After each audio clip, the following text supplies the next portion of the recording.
Heilige Chevra, good morning. I'm very excited to start off the Bein Hazmanim She'urim with a new program, with a new limud. And that is, of course, something so important in our generation, and that is Bitachon.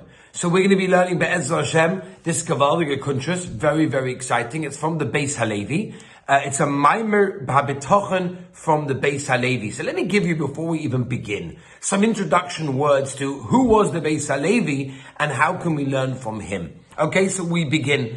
The Beis Halevi, Rabbi Yosef Dov Soloveitchik, or Yosef Ber Soloveitchik, was, of course, from the Brisker dynasty. Born in 1820 in Lithuania, his mother was the granddaughter of Reb Chaim of Volozhin. So he was a great-grandson of Reb Chaim of Volozhin. During his youth, he developed a very close relationship with Reb Shlomo Kluger, and together they went to learn in Volozhin at the age of 13 and stayed there until he got married.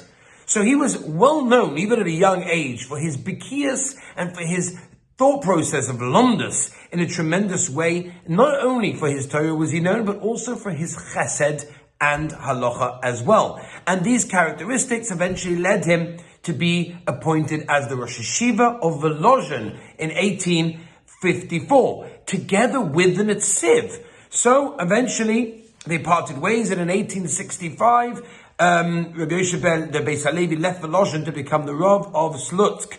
Talmidim of the Beis Halevi, just to give you one example, was the Rogatchover. Can you imagine? His Talmud, the Rogatchover. So now you're going to understanding who was the Beis Halevi. Now he was very, very spoken against the Haskalah movement, and because of this opposition, he left Slutsk in 1874, and 3 years later, he was offered the position as the Rav of Brisk, when at that time Rabbi Shmuel Diskin left for Eretz Yisrael, and he kept that position until 1892, which is when he died, and his son Reb Chaim took over the Rav over there. Now, for whatever reason, we don't really know, but the Beis Halevi's essays, the Mamorim on Bitachon, were never published during his lifetime. He wrote them, but they were never published while he was alive. And basically, the manuscript accompanied all of his descendants to a whole journey until eventually it was released in 1985. That was 100 years almost after he died.